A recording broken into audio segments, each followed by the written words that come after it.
అంటున్నాను అంటే కనుక సో మాకైతే ట్రాన్స్ఫర్ వచ్చేసింది. సో వేరే ఊరికైతే షిఫ్ట్ అవ్వాల్సి ఉంది. అందుకోసం అని చెప్పేసి ఇలా అంటున్నాను అనమాట. సో యాక్చువల్గా అయితే హైదరాబాద్ నుంచి కూర్గ్ వచ్చేప్పుడు నేను ఎప్పుడు అసలు ఫీల్ అవ్వలేదను. అసలు మీ హైదరాబాద్ని మిస్ అవుతానేమో అన్న ఫీలింగ్ ఉండేది, కానీ సో బాధ అనిపించలేదు. ఎక్కువ కొత్త ప్లేస్ చూస్తున్నాము అన్న ఎగ్జైట్మెంటే ఉండేది. కాకపోతే ఎప్పుడైతే ఇక్కడ గోనికొప్పల్ నుంచి ఇప్పుడు వేరే దగ్గర ట్రాన్స్ఫర్ వచ్చేసిందో ఇప్పుడైతే చాలా ఫీల్ అవుతున్నాం. ఇది పెద్ద మెట్రో సిటీ లాగా ఫీల్ అయిపోతున్నాం, కానీ అంత మెట్రో సిటీ అంత అటాచ్మెంట్ ఏం లేదు ఇక్కడ. కానీ కాకపోతే ప్లేస్ అనేది అంత బాగుంటుంది. సో చాలా మెమరీస్ అయితే మాకు ఈ ప్లేస్లో గోనికొప్పల్లో ఉన్నాయన్నమాట. చాలా మెమరీస్ ఉన్నాయి. సో వదిలేసి వెళ్ళాలి అంటే కనుక చాలా బాధగా అనిపిస్తుంది. కాకపోతే తప్పదు, ఎట్లాగో వెళ్ళాల్సే ఉంటుంది ఇక్కడ. కాకపోతే ఇంకొకటి ఎప్పుడు షిఫ్ట్ అవుతూనే ఉండాలి, ఒక ప్లేస్ నుంచి ఇంకొక ప్లేస్కి, ఇంకో ప్లేస్ నుంచి ఇంకో ప్లేస్కి. ఇంకా అది కామనే. కాకపోతే చూస్తున్నారు కదా ఎంత బాగుంది. అసలు ఇంతకుముందు అంటే మేము ఇక్కడికి రాకముందు నాకు అసలు కూర్గ్ అనేది ఎక్కడుందో తెలియదు, కూర్గ్ అంటే ఏంటో తెలియదు, ఎలా ఉంటుందో కూడా నాకు అసలు తెలియదు. కాకపోతే ఇక్కడికి వచ్చిన తర్వాత అయితే చాలా బాగా అనిపించింది అనమాట. కూర్గ్ అనే ప్లేస్ ఎలా ఉంటుంది అనేది దాన్ని నేను అన్ని రకాలుగా ఎంజాయ్ అయితే చేయగలిగాను.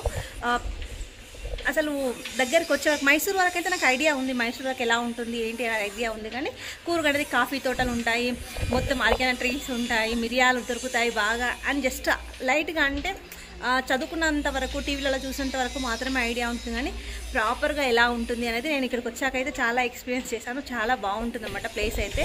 సో ఇప్పుడు ఎక్కడికి ట్రాన్స్ఫర్ వచ్చింది అంటే కనుక నేను వీడియో ఎండ్ వరకు చూడండి, లాస్ట్కి అయితే చెప్తాను. ఒకవేళ ఎవరైనా అసలు వచ్చేసి విజిట్ చేద్దాం అనుకుంటే కనుక మంచి ప్లేస్ అనమాట. మనం మైసూర్ నుంచి ఈజీగా రావచ్చు.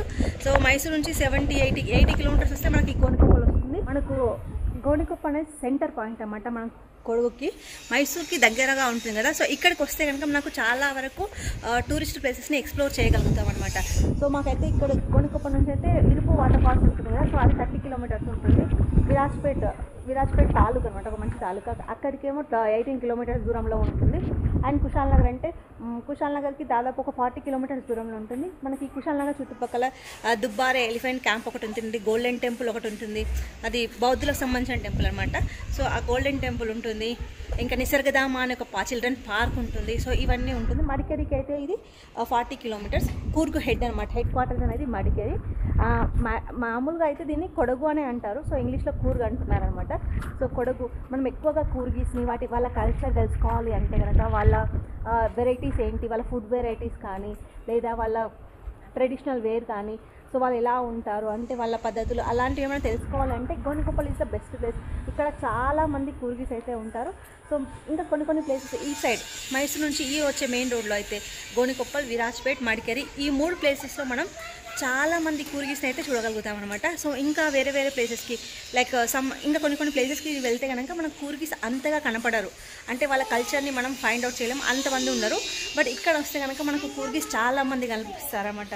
చాలా వరకు ఇది మోస్ట్ కూర్గి ఏరియా ఈ గోనికొప్పల్ అనేది. మామూలుగా అయితే కూర్గి కల్చర్ చాలా బాగుంటుంది. సో వాళ్ళ పద్ధతులు, కట్టుబాట్లు చాలా బాగుంటాయి. ఎల్డర్స్కి బాగా రెస్పెక్ట్ ఇస్తారు. సో కూర్గి కల్చర్ని ఇక్కడ వచ్చినాకనే నేను తెలుసుకున్నాను అన్నమాట ఎలా ఉంటుంది అని. అయితే వాళ్ళ ఫేవరెట్ ఫుడ్ ఉంటుంది కదా పోర్క్ అనేది వాళ్ళ కల్చరల్ ట్రెడిషనల్ ఫుడ్ అనమాట. అండ్ వైన్ వాళ్ళు కంపల్సరీ తాగుతారు. సో ఇక్కడైతే మనం గల్లీకి ఒక వైన్ షాప్ ఉంటుంది, కరెక్ట్ పోర్క్ స్టాల్ అయితే ఉంటుంది. సో వాళ్ళ ట్రెడిషనల్ ఫుడ్ కాబట్టి కంపల్సరీ వాళ్ళు అది తీసుకుంటారు. అండ్ ఇంకొకటి ఇక్కడ కైల్ పొద్దు అని ఒక వాళ్ళ ట్రెడిషనల్ ఫెస్టివల్ అనమాట. కైల్ పొద్దు అది ఆగస్ట్ టైంలో వస్తుంది, మన శ్రావణ మాసంలో వస్తుంది అనమాట. సో ఆ టైంలో వాళ్ళు చాలా బాగా సెలబ్రేట్ చేస్తారు.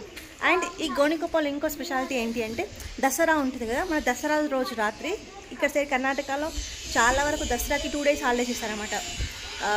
అంటే మిగతా వాటికి స్కూల్స్కి కాదు, మిగతా వాటి స్కూల్స్కి అయితే ఎట్లాగో 15-20 days హాలిడేస్ ఇస్తారు. బట్ మిగతా వాటికి మినిమం 2 days అయితే హాలిడేస్ ఇస్తారనమాట. బ్యాంక్స్కి కానీ ఆఫీసెస్ కానీ వేరే వాళ్ళకి అట్లా. సో అంత బాగుంది. ఈ గోనికొప్పల్లో ఏంటి అంటే మనకు దసరా నవరాత్రులు బాగా జరుగుతాయి. అంటే నవరాత్రులు అంటే మొత్తం టెంపుల్స్లో చిన్న పూజలు జరుగుతాయి. మనంత పెద్దగా కుంకుమార్చనలు కానీ అభిషేకాలు కానీ అలాంటివి తక్కువ ఈ ప్లేస్లో, ఈ కూర్గ్ ప్లేస్లో. కాకపోతే దసరా రోజు నైట్ అయితే చాలా బాగా జాతర జరుగుతుంది. అమ్మవారిని ఊరేగిస్తారన్నమాట. మనకు ఊరు నుండి ఒక్కొక్క అమ్మవారి విగ్రహం అయితే బయలుదేరుతుంది అన్నమాట, ఉత్సవమూర్తిలాగా. సో అట్లా బయలుదేరుతుంది. నైట్ అంతా ఫుల్ జాతర, మస్తు ప్రోగ్రామ్స్, డీజే, డ్యాన్సులు చాలా వెరైటీగా ఉంటుంది. నేను ఫస్ట్ టైం దసరాని ఈ విధంగా సెలబ్రేట్ చేసుకోవడం చూశాను. సో ప్రతి దసరాకి అక్కడికి హైదరాబాదే వస్తాను, కానీ ఒక్కసారి దసరాకేమో ఇక్కడ ఉన్నాను. సో చాలా బాగుంది అన్నమాట దసరా. ఇక్కడ దసరా బాగుంటుంది. అండ్ వినాయక చవితి అయితే ఇక్కడ సెలబ్రేట్ చేసుకోరు ఎవరు, చాలా తక్కువ. ఈవెన్ శివరాత్రి రోజు ఫాస్టింగ్ కూడా ఎవరు ఉండరు ఇక్కడ. వీళ్ళకు కార్తీక మాసం కానీ అలాంటివి ఏం తెలీదు. బట్ మనకు మన సైడ్ జరుపుకున్న వాళ్ళు జరుపుకుంటారు, కానీ మాకు చాలా తక్కువ. ఈ దసరా రోజు జాతర మాత్రం చాలా బాగా జరుగుతుంది. అండ్ కొడగులో వచ్చేసి మనము కాస్ట్ ఆఫ్ లివింగ్ ఎక్కువ ఉంటుంది కంపేర్ టు మైసూర్లో. ఎలా ఉంటుందంటే మనం లోవర్ మిడిల్ క్లాస్ కానీ, మిడిల్ క్లాస్ వాళ్ళు కానీ, హై క్లాస్ వాళ్ళు కానీ ఎవరైనా సరే హ్యాపీగా బతికేయచ్చు అనమాట. అలా ఉంటుంది Mysore cost of living. Bengaluru కంటే కూడా చాలా చీప్ మైసూర్ అనేది. సో సేమ్ హైదరాబాద్ లాగే ఉంటుంది అనమాట. మనకి పెద్దగా ఇబ్బంది ఏం అనిపించదు. కాకపోతే కూర్గ్ అనేది చాలా కాస్ట్ ఆఫ్ లివింగ్ హై ఉంటుంది. సో అందులో ఈ గోనికొప్పల్ అనేది ఇంకా హై ఉంటుంది. దీన్ని అందరూ మినీ దుబాయ్ అంటూ ఉంటారు అనమాట. అంతా కాస్ట్ ఆఫ్ లివింగ్ అయితే ఉంటుంది. వెజిటబుల్స్ చాలా రేట్ ఉంటాయి. సో మిగతా అన్ని ఐటమ్స్, ముఖ్యంగా నాన్ వెజ్ అయితే కొన్ని రకాల వెరైటీస్ ఎక్కువ దొరుకుతాయి ఇక్కడ. సీ ఫుడ్ బాగా దొరుకుతుంది. బట్ సీ దగ్గర ఏం లేదు, కానీ సీ ఫుడ్ అయితే కొంచెం ఎక్కువగానే మనకు దొరుకుతుంది అన్నమాట ఇక్కడ. అండ్ అంతేకాకుండా సో కంపేర్ టు మిగతా ప్లేసెస్ కంటే గోనికొప్పల్ ఎందుకు బెస్ట్ ప్లేస్ అంటే కనుక కొద్దిగా ఇక్కడ హోటల్స్ కానీ, వేరే ఇప్పుడు టూరిస్టులు వస్తే వాళ్ళు ఉండడానికి కావాల్సిన ఫెసిలిటీస్ కానీ కొంచెం ఎక్కువగానే ఇక్కడ ఉంటాయి అన్నమాట మిగతా ప్లేసెస్తో పోల్చుకుంటే. చుట్టుపక్కల మొత్తం coffee estates, resorts and tea estate కూడా ఒక దగ్గర ఉంటుందన్నమాట. ఈ కొడగు మొత్తంలో ఒకే ఒక టీ ఎస్టేట్ ఉంది. అది మృత్యుంజయ స్వామి టెంపుల్కి వెళ్ళే దగ్గర ఉంటుంది. అండ్ ఈ మృత్యుంజయ స్వామి టెంపుల్ గురించి చెప్పుకుంటే కనుక చాలా ఫేమస్ టెంపుల్ అనమాట. మనకు బెంగళూరు, మైసూర్ నుంచి, కేరళ నుంచి, తమిళనాడు నుంచి చాలామంది వస్తూ ఉంటారు. మృత్యుంజయ హోమం చేసుకుంటారు అనమాట ప్రతి మనిషి. పర్ హెడ్ 100 రూపీస్ టికెట్ ఏమో తీసుకుంటారు. హోమం అంటే వాళ్ళు కూర్చొని హోమం అంతా చేయరనమాట. ఇక్కడ అలా చేయరు. జస్ట్ మన చేతితో గరిక కొన్ని హోమానికి సంబంధించిన ఐటమ్స్ అయితే అందులో యజ్ఞంలో వేపిస్తారనమాట, అంతే. సో ఇంకా పెద్దగా మనల్ని కూర్చోబెట్టి అయితే చేయించరు. మళ్ళీ దానికి సపరేట్ టికెట్ ఏమైనా ఉంటుందేమో, నాకైతే ఐడియా లేదు, కానీ ఇంతవరకే. సో చాలా ఫేమస్ అనమాట ఇక్కడ. అండ్ ఇక్కడ వాతావరణం విషయానికి వస్తే చాలా చల్లగా ఉంటుంది. వర్షాకాలం అయితే విపరీతమైన ఇబ్బంది ఉంటుంది. మేము స్టార్టింగ్లో వచ్చినప్పుడైతే ఫస్ట్ జూలైలో మాకు ట్రాన్స్ఫర్ అయిందనమాట కొడగుకి. నిజామాబాద్ నుంచి డైరెక్ట్ గోనికొప్పకి వచ్చేసాము మేము. సో ఇక్కడ వచ్చినప్పుడైతే బాగా ఇబ్బంది అనిపించింది. ఫస్ట్ టైం ఎవరైతే మన ప్లేస్ అనేది ఇలా ఉంటుంది, మన వెదర్ వేరేలా ఉంటుంది కదా. సో ఆ వెదర్ నుంచి మనం ఈ గోనికొప్పలకి, ఈ కూర్గుకి వచ్చేసామనుకో, కొడగుకి వస్తే మన వాతావరణం అనేది ఎంటైర్ చేంజ్ అయిపోతుంది అన్నమాట. బట్ ఇక్కడ ఉండే వాళ్ళంటే వాళ్ళు బాగా బాటప్ ఇక్కడ కాబట్టి సో వాళ్ళు అడ్జస్ట్ అయి ఉంటారు. కానీ సో మనలాంటి వాళ్ళు అడ్జస్ట్ అవ్వడం అంటే చాలా కష్టము. చాలా అంటే అడ్జస్ట్ అవుతామేమో, కానీ కొంచెం ఇబ్బంది అయితే ఫేస్ చేయాల్సి ఉంటుంది. మేము జూలైలో వచ్చామన్నాం కదా. సో విపరీతమైన వర్షాకాలం, అసలు స్ట్రాంగ్ వర్షాకాలం ఇక్కడ చాలా ఎక్కువగా ఉంటుంది. మన దగ్గర even June, July, August, September వరకు మనకు క్లాసులు ఉంటాయి కదా. బట్ ఇక్కడ అట్లా కాదు. ఇక్కడ నవంబర్ వరకు కూడా జరుగుతాయి వర్షాలు. డిసెంబర్ వరకు పడుతూ ఉంటాయి. జనవరి వరకు కూడా అడపదడప పడుతూ ఉంటాయి. బట్ ఇదైతే జూన్, జూలై, ఆగస్టు, సెప్టెంబర్ అనేది స్ట్రాంగ్ అనమాట. ఫుల్ వర్షం, హెవీ రెయిన్స్ అయితే పడుతూ ఉంటాయి. సో మేము వచ్చినప్పుడు అయితే చాలా పెద్ద వర్షాలు పడ్డాయి, విపరీతమైన వర్షాలు. మేము అసలు చాలా ఇబ్బంది పడ్డాం. అసలు మా లగేజెస్ పెడితే వర్షంకి వాటర్ అనేది ఇంట్లోకే వచ్చేసింది అనమాట. అంత వర్షం అయితే ఉంటుంది. సో ఇంతకుముందు ఒకసారి మేము రావడానికి ముందే ఒకసారి పెద్ద వర్షాలతో ఫ్లడ్స్ కూడా వచ్చాయంట గోనికొప్పల్లో. సో మేము ఉండే అపార్ట్మెంట్లోనే గ్రౌండ్ ఫ్లోర్ అంతా మునిగిపోయిందంట. సో అందరు ఫస్ట్ ఫ్లోర్కి షిఫ్ట్ అయ్యి పైన ఫ్లోర్స్కి అన్ని షిఫ్ట్ అయ్యారంట. సో వాళ్ళందరికీ పడవల ద్వారా వచ్చి ఫుడ్ అనేది డొనేట్ చేశారన్నమాట గవర్నమెంట్ వాళ్ళు. సో అంత హెవీ రెయిన్స్ అయితే ఉంటాయి. ఇప్పుడు అలా కాకుండా డ్రైనేజ్ సిస్టమ్ అంతా వాళ్ళు సెట్ చేయడం వల్ల కొంచెం బెటర్ అయిందన్నమాట. ఇప్పటికి కూడా వర్షాలు పడితే చాలా ప్రాంతాలు అయితే ఇంకా మునిగిపోతూ ఉంటాయి. సో వర్షం అనేది నిజంగా ఎక్కువగా ఉంటుంది. అండ్ ఇక్కడ మనకు కూర్గ్ అనేది వాతావరణం ఎలా ఉంటుంది అంటే చాలా చల్లగా ఉంటుంది కదా. అండ్ వర్షాలు బాగా పడుతూ ఉంటే కనుక మన ఇంట్లో ఉండే ఐటమ్స్ చాలా వరకు పాడైపోతుంటాయి. ఈవెన్ బెడ్స్ కానీ, మనం ఒకసారి బెడ్ వేసి మనం అంతే క్లోజ్ చేస్తాం, మళ్ళీ బెడ్ తీసి ప్రతిసారి బెడ్ అయితే తీయం కదా, మ్యాట్రిసెస్ అనేది. సో మ్యాట్రిసెస్ కింద కూడా మొత్తం బూజు వచ్చేస్తుంది. ఇంట్లో కబోర్డ్స్లో ఉన్న ఐటమ్స్ అన్నీ బూజు వచ్చేస్తాయి. చాలా వరకు ఇక్కడ వాళ్ళు వుడ్ ఐటమ్స్ ఎక్కువ ప్రిఫర్ చేస్తారు. అంటే ఇట్లా మొత్తం స్టీల్ అయితే చాలా వరకు ఖరాబ్ అయిపోతాయి, అంటే పాడైపోతాయి. ఈవెన్ నేనే కొత్త ఐటమ్స్ తెచ్చి కబోర్డ్స్లో ఉంచాను, తెలియకుండా అంత పట్టించుకోలేదు అనమాట. అవి వాడను కాబట్టి తీసి పెట్టాను. కాకపోతే అవన్నీ ఎంత పాడైపోయాయి అంటే అంత పాడైపోయాయి. సో మొత్తం అంతా రస్ట్ పట్టేసాయి అనమాట. సో అన్నీ మళ్ళీ వేస్ట్ వాళ్ళకే ఇచ్చేసాను. సో ఆ విధంగా ఉంటుంది. మనకి ఇదేంటి అంటే దూరం నుంచి చూడడానికి లేదా సంవత్సరానికి ఒకేసారి మనం ఇట్లా టూరిస్ట్ స్పాట్గా ఒక 3 to 4 times ఇయర్లీ రావాలి అనుకుంటే కనుక బాగుంటుంది. కానీ మనం పర్మనెంట్గా ఇక్కడే ఉందామంటే మాత్రం చాలా ఇబ్బందులే ఉంటాయి. సో నాకు అనిపించింది అనమాట, మనము సిమ్లా కానీ కాశ్మీర్ కానీ అనుకుంటాం కదా, అవి చూడడానికే బాగుంటాయి. కానీ అక్కడ ఉండే పరిస్థితులు అనేవి, అక్కడ వాటి వల్ల ఏమేమి ప్రాబ్లమ్స్ ఉంటాయి ఆ కోల్డ్నెస్ వల్ల అనేది వాళ్ళకి మాత్రమే అర్థమవుతుందని నాకైతే తెలిసింది. చూడడానికి బాగుంటుంది, ఉండడానికి బాగుంటుంది, కన్వీనియంట్గా ఉంటుంది. సో ఒక హాస్పిటల్ కూడా అవైలబుల్గా ఉంది. So better. మేము వచ్చినప్పుడు కొత్తలో అయితే అసలు ఈవెన్ షాపింగ్ మాల్స్ కూడా ఏమీ లేవు. మనం మనకి ఏమైనా ఐటమ్స్ కావాలి అంటే కనుక చిన్న చిన్న షాప్స్ ఉంటాయి కదా, సో ఆ షాప్స్కే వెళ్ళి తీసుకోవాలి. అది కూడా చాలా టూ మచ్ కాస్ట్ ఉంటుంది. మన దగ్గర 10 రూపాయలు 20 రూపాయలు దొరికే ఐటమ్ ఇక్కడ మినిమం 60-70 అలా దొరుకుతాయి అనమాట. డబల్ రేట్ ఉంటాయి ఏ ఐటమ్ కొనుక్కున్నా సరే. ఈవెన్ ఇంకా బట్టల విషయానికి అయితే చెప్పాల్సిన అవసరం లేదు. సో అండ్ అన్నీ మన దగ్గర వాడే బట్టలు లాంటివి కొంచెం డిఫరెంట్గా కొంచెం వేరేగా ఉంటాయి. సో కూర్గీస్ ట్రెడిషనల్ వేరే ఉంటుంది, అట్లా ఉంటుందన్నమాట. అండ్ హోటల్స్ వచ్చేసి ఇక్కడ మంచిగా స్పైస్ ర్యాక్ అనే హోటల్ ఉంటుంది. అండ్ మంచి ప్యూర్ వెజిటేరియన్స్కి అయితేనేమో నమ్మకుడ్ల అనే హోటల్ ఉంటుందన్నమాట. కుడ్ల అంటే మ్యాంగ్లూర్ అనమాట. సో మ్యాంగ్లూర్ వాళ్ళకి సంబంధించింది నమ్మకుడ్ల. అది మంచి వెజిటేరియన్ హోటల్. స్పైస్ ర్యాక్లో కూడా ఫుడ్ బాగుంటుంది. అది non veg and veg restaurant, అది కూడా బాగుంటుంది. ఇక్కడ ఏంటి అంటే మనకు స్టేయింగ్ చేయడానికి బాగుంటుంది, ఎందుకంటే మంచి హోటల్స్ ఉన్నాయి అండ్ హోమ్ స్టేస్ ఉన్నాయి, లాడ్జ్ ఉంటుంది, రెస్టారెంట్ ఉంటుంది, అన్ని రకాల ఫెసిలిటీస్ అయితే కొద్దిగా ఉన్నాయి. కాకపోతే మనకు కన్వీనియంట్గా కూడా ఉండాలి కదా. బస్ ఫెసిలిటీ ఉంటుంది అన్నమాట. మనం మైసూర్ నుంచి రావడానికి ప్రతి అరగంటకు ఒక బస్ అయితే ఉంటుంది. గోనికొప్పల్ విరాజ్పేట వెళ్ళేవి, విరాజ్పేట వెళ్ళేవన్నీ గోనికొప్పల్ మీదుగానే వెళ్తాయి. సో విరాజ్పేటలో కూడా ఉండొచ్చు. అండ్ మడికేరి అయితే మెయిన్ టౌన్ కదా, సో మడికేరిలో కూడా ఉండొచ్చు. కాకపోతే మడికేరి వాతావరణం మనకి చాలా ఇబ్బందిగా ఉంటుందన్నమాట. సో ఇక్కడే ఇంత చల్లగా ఇంత ఇబ్బందిగా అనిపిస్తే మడికేరిలో మనం ఉండాలంటే ఇంకా కష్టంగా ఉంటుంది. అక్కడైతే ఇంకా మొత్తం ఎత్తు తగ్గులు, మొత్తం హిల్ స్టేషన్ అన్నమాట. ఎత్తు లోయల్లాగా ఉంటుంది. మన ఇల్లు కానీ హోటల్స్ కానీ ఏ వెళ్ళినా సరే సో మనం చాలా కొంచెం ఇబ్బంది అయితే ఫేస్ చేస్తాము. సో ఇక్కడ ఉండేవాళ్ళు కాకుండా బయట నుంచి టూరిస్టులు వస్తారు కదా, కొంచెం వాళ్ళకి ఇబ్బంది కూడా అనిపించవచ్చు. అంటే రూట్ అనేది అంత ఫ్లాట్గా ఉంటుంది అన్నమాట. మన కొండలు గుట్టలు ఎక్కి దిగుతాం ఎలా ఉంటుందో అలాగే ఉంటుంది. సో ఇది ఒక్క ఈ ప్లేస్ అనేది చాలా బెటర్గా అనిపించింది నాకైతే. సో అందుకే మిస్ అవుతున్నాం అనమాట గోనికొప్పల్. 2 years ఉన్నాం ఆల్మోస్ట్. 2 yearsలో ఉన్నంత వరకు చాలా బాగా అనిపించింది. అండ్ స్కూల్స్ కూడా పిల్లలకి ఎడ్యుకేషన్ పరంగా అయితే స్కూల్స్ చాలా బాగుంటాయి. బయట ఇక్కడ కంపేర్ చేసిన ఫీజెస్ ఉంటాయి, హై ఫీజెసే ఉంటాయి, చాలా తక్కువ అయితే ఉండవు. సో ఫీజెస్ హైలో ఉన్నా సరే మంచి క్వాలిటీ ఆఫ్ ఎడ్యుకేషన్ అయితే మనకి ఇక్కడ దొరుకుతుంది. కాల్స్ ఉంటుంది అండ్ కాప్స్ ఉంటుంది. సో మెనీ స్కూల్స్ ఉంటాయి అనమాట. ఇది ముఖ్యంగా అంటే ఈ కూర్గి స్కూల్స్, ఈ కాప్స్ అండ్ కాల్స్ అనేవి కూర్గి స్కూల్స్. సో ఈ చాలామంది పిల్లలు పోటీ పడుతూ ఉంటారు అన్నమాట. ఎక్కడెక్కడ నుంచో వచ్చి ఇక్కడ హాస్టల్లో జాయిన్ అవుతారు. ఈ కాల్స్ అనేది అశ్విని నాచప్పకు సంబంధించిన స్కూల్. సో ఈ స్పోర్ట్స్కి బాగా ప్రిఫర్ చేస్తారు, స్పోర్ట్స్ని బాగా ప్రిఫర్ చేస్తారన్నమాట. సో చాలా రకాల గేమ్స్ నేర్పిస్తారు, బాగుంటుందన్నమాట.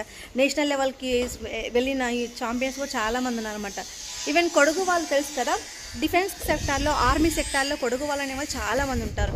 అంటే వాళ్ళకు కండబలం, గుండె బలం, బుద్ధి బలం బాగా ఉంటుందని చెప్పేసి నేను ఇక్కడ గూగుల్లో చదివాను అనమాట. సో అందుకే ఇక్కడ వాళ్ళకు శరీరం అనేది బాగా దృఢంగా ఉంటుంది, బాగా బలం ఉంటుందన్నమాట. అందుకే ఇక్కడ వాళ్ళు చాలామంది ఆర్మీ వాళ్ళే ఉన్నారు. చాలామంది రిటైర్డ్ డిఫెన్స్లో కానీ, నేవీలో కానీ, ఆర్మీలో ఉన్న వాళ్ళే ఎక్కువ మంది ఉంటారు. ఇంటింటికి ఒక కొడుగు వాళ్ళ వెహికల్స్ ఉంటాయి కదా, మ్యాక్సిమం కార్. అండ్ ఇక్కడ కంపల్సరీ ప్రతి మనిషికి ఒక కార్ కంపల్సరీ ఉంటుందన్నమాట. ఎందుకంటే ఇక్కడ ఎప్పుడు రెయిన్ పడుతుందో తెలియదు, ఎప్పుడు వర్షం ఆగిపోతుందో తెలియదు. అసలు రెయినీ సీజన్ మాత్రం మనం అసలు నమ్మకూడదు అనమాట. ఇక్కడ రెయినీ సీజన్ నమ్మలేము మనము. సో అందుకోసమని ప్రతి ఒక్కరు కార్లోనే ప్రయాణం చేస్తూ ఉంటారు. బైక్స్ చాలా తక్కువ. ప్రతి ఇంటికి 4 కార్లు 5 కార్లు కూడా ఉంటాయి. ఇంట్లో ఉన్న ప్రతి మనిషికి ఒక కారు కూడా నేను చూసాను అనమాట ఇక్కడ. ఆ విధంగా ఉంటుంది. అండ్ ముఖ్యంగా ఈ గోనికొప్పలు ఏంటంటే మలయాళీస్ ఎక్కువ మంది ఉంటారు. ఇది కేరళకి బాగా దగ్గర అన్నమాట, కేరళ బార్డర్. సో కేరళ నుంచి మైగ్రేట్ అయిన వాళ్ళు చాలామంది ఉన్నారు ఇక్కడ. సో రకరకాల బిజినెస్లో అట్లా. ఇప్పుడు మేము ఉండే అపార్ట్మెంట్లో మొత్తం మలయాళీసే. మేము ఇంకొక 2 తెలుగు వాళ్ళు తప్ప మిగతా చాలా మొత్తం అన్ని ఫుల్ మలయాళీసే అన్నమాట. సో మనం ఇంకా కొన్ని రోజులు ఉంటే మలయాళం కూడా నేర్చుకునే వాళ్ళమేమో. కాదని సగం నేర్చుకున్నాము, ఇంకా మలయాళం కూడా మలయాళం లాంగ్వేజ్ బాగుంటుంది, బట్ బాగా స్లోగా ఉంటుంది. ఇంట్రెస్ట్ ఉన్న వాళ్ళు నేర్చుకోవచ్చు అనమాట. అట్లా మలయాళీస్ ఉన్నారు, కూర్గీస్ ఉన్నారు. సో తెలుగు వాళ్ళు కూడా ఉన్నారంట, బట్ మాకు అంత పరిచయం అవ్వలేదు. ఒక 2-3 అయితే తెలుసు అట్లా. అండ్ మంచిగా మార్ట్స్ అంటే కొత్తగా మేము వచ్చిన తర్వాత ఒక యాపిల్ మార్ట్ ఓపెన్ అయింది అండ్ రిలయన్స్ మార్ట్, విశాల్ కూడా. సో అన్ని రకాల ఫెసిలిటీస్ అయితే మేము వెళ్ళే ముందే మాకు అవైలబుల్గా వచ్చాయన్నమాట. మేము వెళ్ళే ముందే మాకు అన్నీ దొరికాయి. సో ఇప్పుడైతే వెళ్ళిపోవాల్సిన టైం అయితే వచ్చింది. కానీ ఈ ప్లేస్ నేను చాలా మిస్ అవుతాను. ఎందుకంటే అన్నిటితో మేము ఇంతలో తిరిగిన ప్లేస్ అన్నిటితో పోల్చుకుంటే ఇది చాలా మంచి ప్లేస్ అనమాట. సో తప్పకుండా చూడాల్సిన ప్లేస్ ఏమో. మేబీ ఇక్కడ ట్రాన్స్ఫర్ రాకపోతే మేము చూసే వాళ్ళం కాదేమో. దూరం నుంచి చూస్తే మనకు బాగుంటుంది, బట్ దగ్గర నుంచి చూస్తే ఇంకా మనం సొంత ఫీలింగ్ అయితే వస్తుంది కదా. సో మా ఇంటి ముఖ్యంగా ఈ ప్లేస్ నేను చాలా మిస్ అవుతాను అనమాట. మేడ పైన బట్టలు ఆరడానికి వస్తాను కదా, సో వచ్చిన ప్రతిసారి ఎంత స్ట్రెస్ ఉన్నా, ఒకవేళ ఎంత పనిలో ఉండి అలసిపోయినా సరే ఈ ప్లేస్ నేను మిస్ అవుతాను. నాకు బాగా అనిపిస్తుంది. ఒక 10 నిమిషాలు ఇట్లా చూస్తామనుకోండి, మొత్తం బనానా ట్రీస్ అండ్ కాఫీ తోటలు ఉంటాయి. సో చూడు ఎంత మంచి ఫారెస్ట్ లాగా అనిపిస్తుంది అంటే మనం ఒక పచ్చని ప్రకృతి మధ్యలో మనం ఉన్నామన్న ఫీలింగ్ అనిపిస్తుంది అన్నమాట. చాలా బాగుంటుంది చూడడానికైతే. ఎంజాయ్ చేయగలిగిన వాళ్ళైతే తప్పకుండా నేచర్ ఎంజాయ్ చేయాలంటే కూర్గునైతే మనం ఒకసారి చూడాల్సిందే అండి. అంత బాగుంటుంది place. So I gonna miss this place అనమాట. అండ్ ఇల్లు కూడా చూసారా, ఇల్లు చాలా బాగుంటాయి. మనం ఇల్లు ఒక ఇల్లుని మనం ఎన్ని రకాలుగా డిజైన్ చేయొచ్చో వీళ్ళని చూసి నేర్చుకోవచ్చండి. ఫుల్ ఈ వర్షానికి తగ్గట్టుగా ప్రతి ఇంటి పైన పెంకులు ఉంటాయి అన్నమాట. కొన్ని చాలా తక్కువ ఇండ్ల మీద రేకులు ఉంటాయి కానీ మ్యాక్సిమం పెంకులతోనే కవర్ చేస్తూ ఉంటారు. ఇల్లు లోపల ఎంత అందంగా ఉన్నా పైన అయితే పెంకులు ఉంటాయి. బట్ ఆ పెంకుల వల్ల కూడా ఇల్లు అనేది బాగా అనిపిస్తుంది, కొంచెం డిజైన్గా డెకరేటివ్గా మంచిగా అనిపిస్తుంది. అండ్ వీళ్ళ వెరైటీ ఏంటంటే మన దగ్గర ఇంత చిన్న ప్లేస్ ఒక 100 గజాల ప్లేస్ ఉన్నా సరే దాంట్లో మనం బిల్డింగ్ కట్టుకుంటాం కదా. ఇక్కడ అలా కాదు. ఇక్కడ ఒక్కొక్క బిల్డింగ్ మినిమం 300 to 400 గజాలలోనే ఉంటుందన్నమాట. అంత 400 ఫీట్స్లోనే ఇల్లు కడతారు. అందులో సగం ఏమో మొత్తం పార్కింగ్, గార్డెనింగ్ అంతా వదిలేస్తారు. మినిమం ప్రతి ఇంట్లో దాదాపు ఒక 20 నుంచి 30 రకాల చెట్లు ఉంటాయి అనమాట. అంత చెట్లు అనేది కంపల్సరీ. కొన్ని ఇళ్ళలో చూస్తాము ఇల్లు చిన్నగా ఉన్నా సరే ఇంటి నిండా చెట్లే ఉంటాయి. Indoor plants, outdoor plants. వీళ్ళు చెట్లను ప్రతి ఒక్కరు పెట్టుకుంటారు అనమాట. బాగా నాకైతే ఒక్కొక్కసారి భయం అనిపిస్తుంది, పాములు వస్తాయేమో కదా. ఇంత ఫుల్ అంటే ఎక్కడ చూసినా చెట్లు విపరీతంగా ఉంటే మనకు అట్లీస్ట్ కనపడదు కదా. పాములు వస్తాయేమో, ఏమైనా పురుగులు వస్తాయేమో, దోమలు వస్తాయేమో అనుకుంటాం కానీ అలా అసలు కానే కాదు. వీళ్ళు ప్రతి ఇంట్లో రకరకాల చెట్లని ఫుల్ చెట్లు పెట్టుకుంటారు ఎక్కడ చూసినా. ఈవెన్ మా అపార్ట్మెంట్లో కూడా ఓనర్స్ వాళ్ళ ఇంట్లో విపరీతమైన చెట్లు ఉంటాయి. అపార్ట్మెంట్లో కింద కూడా చాలా చెట్లు అయితే పెట్టి ఉంటారు. ప్రతిరోజు చూస్తూ ఉంటాం కదా ఒక మామిడి పండు చెట్టు ఎన్ని కాయలు కాస్తుందో ఆ చెట్టు అయితే. అది ఈవెన్ ఆగస్టు శ్రావణ మాసం వరకు కూడా కాయలు అట్లాగే ఉంటాయి అన్నమాట. చూస్తున్నారు కదా, ఇది ఇళ్ళల్లో చెట్లు అనమాట. ఈవెన్ మా ఓనర్ వాళ్ళ ఇంటి చెట్లు పైన చూస్తే ఇలా కనిపిస్తాయి. సో ఇందులో అవకాడో ట్రీ ఉంటుంది, చెర్రీ ట్రీ ఉంటుంది, మ్యాంగో ట్రీ ఉంటుంది, జామ చెట్టు కూడా ఉంది చూడండి, జామ చెట్టు. సో రకరకాల చెట్లు. ఈవెన్ ఇది అరికెనట్ ట్రీ అనమాట. ఇది పొడుగ్గా కనిపిస్తుంది కదా, ఇవి అరికెనట్ ట్రీ. అరికెనట్ అంటే మనం పోకలు అంటాం కదా, పోకలే, పచ్చి పోకలు ఉంటాయి చూడండి, అవి ఆ ట్రీ అనమాట. అవి ఇంకా కాలేవు, చిన్నగా ఉన్నాయి. ఇది ఇంకా పచ్చి కాయలు అనమాట, ఇంకా చెట్టు ఫుల్ కాయలు కాలేదు. So areca nut tree. Banana trees, మనమేమో బనానా ట్రీస్ ఇంటి ముందర ఉంచుకోవద్దు అనుకుంటాం కదా, బట్ ఇక్కడ అలా కాదు. ప్రతి ఇంట్లో బనానా చెట్టు ఉంటుంది, ప్రతి ఇంట్లో అది ఇంటికి ఎదురుగానే ఉంటుందన్నమాట బనానా చెట్టు కూడా. సో ఇలా ఉంటుందన్నమాట కొడుగు. మేము ఉండే ఇంటి దగ్గర అయితే ఈ విధంగా ఉంటుంది. ఆల్మోస్ట్ ప్రతి ఇంటి దగ్గర ఇలాగే ఉంటుంది అన్నమాట. ప్రతి ఇంటి దగ్గర చాలా వరకు బనానా చెట్లు ఉంటాయి, ప్రతి రకరకాల చెట్లు ఉంటాయి. ఇక్కడ మేము ఉండే ప్లేస్ అయితే ఫుల్ ఫ్రూట్కి సంబంధించినట్లయితే చాలా ఉన్నాయి. సో చూస్తున్నారు కదా, ఇలా ఉంటుందన్నమాట. ఇది గోనికొప్పల్ మొత్తం ఫైనల్ ఏరియా వ్యూ. మేము ఉండే సైడ్ ఇంకా చాలా పెద్దగా ఉంటుంది సిటీ అయితే. మేము ఉండే ప్లేస్ అయితే ఈ విధంగా ఉంటుంది. సో పెద్ద పెద్ద గుట్టల మీద, కొండల మీద ఇండ్లు కూడా కట్టుకొని ఉంటారు. ఫ్లాట్ ఏరియా అయితే కాదు, బట్ ఫ్లాట్ గోనికొప్పల్ అనేది కొంచెం ఫ్లాట్. బట్ మనం మడికేరి కానీ సోమవారపేట కానీ అలా వెళ్తూ ఉంటే చాలా పెద్ద పెద్ద గుట్టలు అవే కనిపిస్తూ ఉంటాయి. సో మేము ఉండే ప్లేస్ నుంచి స్పైస్ ర్యాక్ కనిపిస్తుంది చూడండి, ద కుక్కూన్ స్పైస్ ర్యాక్. ఇది ఒక హోటల్ అనమాట. ఇది మెయిన్ రోడ్ మీద ఉంటుంది. సో మేము మెయిన్ రోడ్కి చాలా దగ్గరలోనే ఉన్నాము. సో ఇదండి మేము ఉండే ప్లేస్. ఇది ఇట్లా అంటే చాలా బాగుంటుంది అన్నమాట. మనము ఒకసారి ఎక్స్పీరియన్స్ ఇస్తే ఎవరైనా సరే కొడుకు రావాలి అనుకుంటే కనుక లో బడ్జెట్లో అయితే ఇలా రావచ్చు అన్నమాట. మనం హైదరాబాద్ నుంచి అయితే ప్రతి రోజు ఒక ట్రైన్ ఉంటుంది, మైసూర్ వరకు ట్రైన్ ఉంటుంది. నైట్ 7 o'clock ట్రైన్ అక్కడ నుంచి స్టార్ట్ అవుతుంది, 7:05కి స్టార్ట్ అవుతుంది. అండ్ ఇక్కడ 9:30కి రీచ్ అవుతుంది అన్నమాట మైసూర్కి. సో మైసూర్ నుంచి మనము విరాజ్పేట్ బస్ స్టాండ్ అడిగితే ఎవరైనా చెప్తారు. సో విరాజ్పేట్ బస్ స్టాండ్కి జస్ట్ ఒక 5 minutes డిస్టెన్స్ ఉంటుంది అంతే. అక్కడి నుంచి గోనికొప్పకు ప్రతి అరగంటకు బస్సెస్ ఉంటాయి, చాలా బస్సు ఉంటాయి. విరాజ్పేట్ వెళ్ళే బస్సెస్ ఉంటాయి, గోనికొప్పకు వచ్చే బస్సెస్ ఉంటాయి. సో అవన్నీ ప్రతి అరగంటకు బస్సు ఉంటుంది, పెద్దగా ఇబ్బంది ఏమి ఉండదు. సో లో బడ్జెట్లో మనం ట్రావెల్ చేయొచ్చు అన్నమాట. ట్రైన్ టికెట్ స్లీపర్ అయితే కనుక 460, 470 within 500లో ఉంటుంది. ఏసీ అయితే 1500 లోపలే ఉంటుంది, థర్డ్ ఏసీ అయితే. సో ఇంకా రేట్లు పెరుగుతూ ఉంటాయి అన్నమాట. బాగుంటుంది. మనం చాలా లో బడ్జెట్లో మనం ఇక్కడ ట్రావెల్ చేయొచ్చు. సో హ్యాపీగా ఎంజాయ్ కూడా చేయొచ్చు. కాకపోతే మనము హోమ్ స్టేస్లో ఉండాలి అనుకుంటే కనుక, హోటల్లో ఉండాలి అంటే కనుక కొద్దిగా కాస్ట్ ఆఫ్ లివింగ్ అయితే ఎక్కువగానే ఉంటుంది. కాకపోతే మనం ఎవరైనా ఉండాలి అనుకునే వాళ్ళు ఇలా చిన్న చిన్న హోటల్స్ ఉంటాయి కదా, సో చూసి హోమ్ స్టేస్ చూసి ఒకవేళ గ్యాదర్గా వచ్చేవాళ్ళు 2-3 ఫ్యామిలీస్ కలిసి వచ్చే వాళ్ళైతే హ్యాపీగానే రావచ్చు అన్నమాట. సో షేర్ చేసుకోవచ్చు కదా, హోమ్ స్టేని షేర్ చేసుకొని ఉండొచ్చు అన్నమాట. కానీ చూడాల్సిన ప్లేసెస్ అయితే చాలానే ఉంటుంది. బాగా ఎవరైతే ప్రకృతిని బాగా ఇష్టపడతారో, ఇలా చెట్లలో ఈ పచ్చదనంలో అట్లీస్ట్ మనం ఒక డే గడపాలి అని ఎవరైతే అనుకుంటారో అలాంటి వాళ్ళకైతే చాలా బాగుంటుంది అన్నమాట ఈ ప్లేస్. మనకు నిజంగా చూస్తే మనం కార్తీక మాసంలో వనభోజనాలకు వెళ్తాం కదా, అసలు ఇక్కడ వనభోజనాలకు వెళ్ళాల్సిన అవసరమే ఉండదు. ఎందుకంటే ఇంటి చుట్టూ చెట్లే ఉంటాయి, ఇంటి చుట్టూ పచ్చని వాతావరణమే ఉంటుంది. ప్రతిరోజు మనం చేసేది వనభోజనమే అన్నట్టు అనిపిస్తుంది అనమాట. అంత బాగుంటుంది.